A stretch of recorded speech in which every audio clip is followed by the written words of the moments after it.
नोंथां बुंनाय बायदि आसलथे आङो खोब बे बान्थानि थाखाय नाजाबोआखै ना आसलथे बिदि कम्पिटिसन गैयाथ' बेखौ माने गोजौनिफ्राय जेखौ नांगौ मोजां मोनो बेखौसो बिसोर सेलेकसन खालामो आरो आं नाजानाय होनना बुंनायसो गुबुन बाथ्रा माने साननो हागौ ओमफ्राय बेवहायथ' दिनैनि दिनावहाय बाय अल बड' स्टुडेन्टस इउनियन जोंनि साहित्य सभा आरो मा होनो ट्राइबेल संघ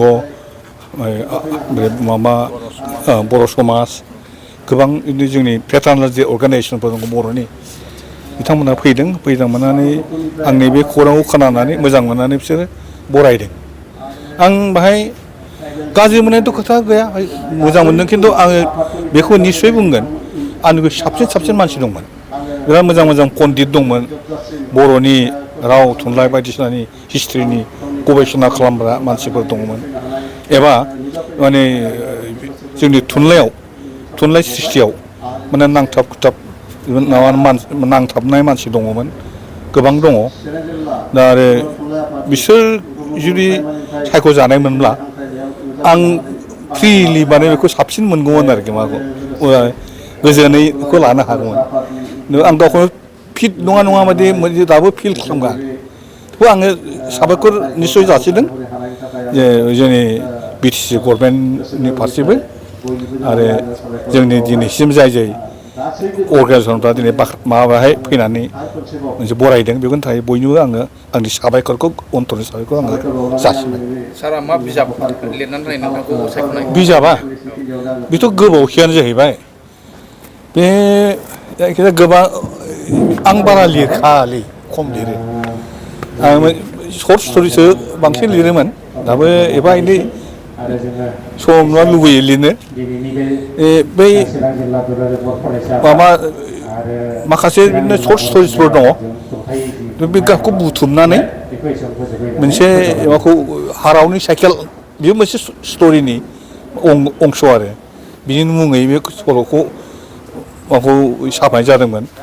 गोबावसै बियो 2001 मा होनो 2000 गोबाव जाबाय दे 2006 सोआवनो बथै बियो ओंखारदों आरो 2000 हारावनि साइकेला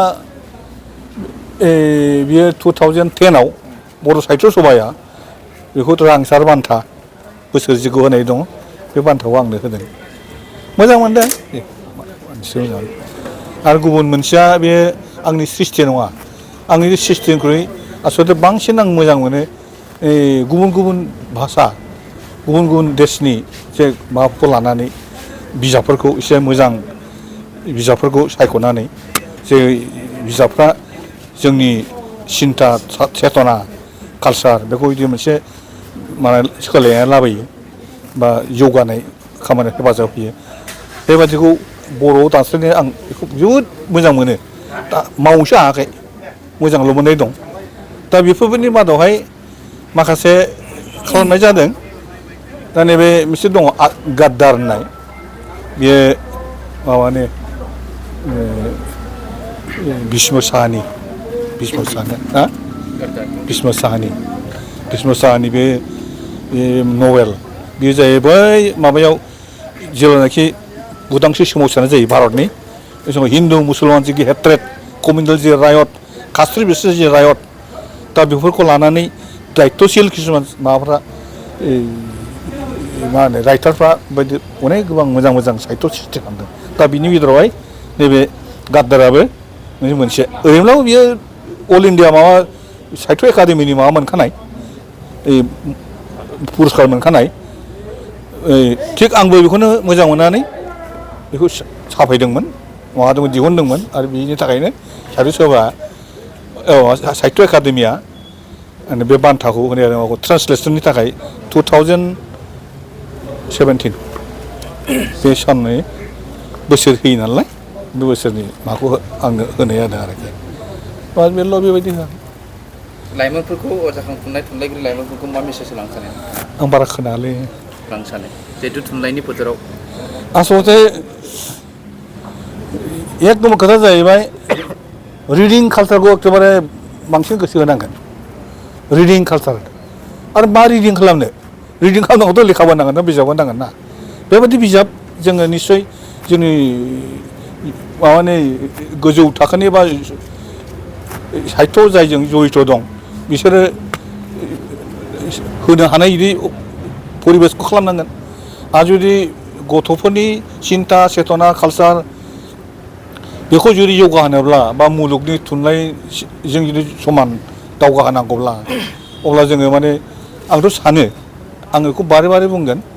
आरो बुंबाय थायो ट्रेन्सलेसनखौ जोङो जोबोद मोनसे एनकारेज खालामनांगोन आरो बेखौ ट्रेन्सलेसन गुबुन गुबुन देश बिदेशनिफ्राय जेरैखि थुनलाइफोर दं बेखौ ट्रेन्सलेट खालामनांगौब्ला जोंहानो बेहाय गिदिर थाखा फैसानि खोथा दं बहुद रोखोमनि हेल्पनि खोथा दं गभर्नमेन्टआ बेखौ दस्रा गभर्नमेन्ट नङाब्ला जोङो बिटिसि गभर्नमेन्टआ मोनसे दायबद्ध खारन जोङो बर' राव थुनलाइ जाथि जौगानायनि सार्थआवनो जों बर' आन्दलन गोदो खालामदोंमोन ओंखायनो थुनलाइ जौगानायनि खेथ्रआव जों माने बेवहाय दायबद्धता दं नैतिक दायबद्धता दं नंखायनो बेफोरबायदिनि थाखाय गोबां मावनो हायो बिटिसिआबो दानि बिटिआरआनो जा बिटिसिआनो जा जिखियानो जा जेनेबा बे बर' क्रिएटिभ बिजाब लिरनाय बेखौ साबखांनाय बेखौ राननायनि जेनाखि सिस्टेमखौ थि खालामो जेरै माने लाइब्रेरियान सार्भिस लाइब्रेरि सार्भिस गामि गामि स्कुल कलेज बेफोराव माने अनेक दङ माबा दं लाइब्रेरि दङ बेखौ जाहाथे माने राननायनि बेबस्था खमसे खम माने रिडिं कालचारा जानांगौ रिडिं कालचारा जायोब्ला अब्ला जोंनि दानि लाइमोनफ्रा माने बावैनो जों बिराद मोनसे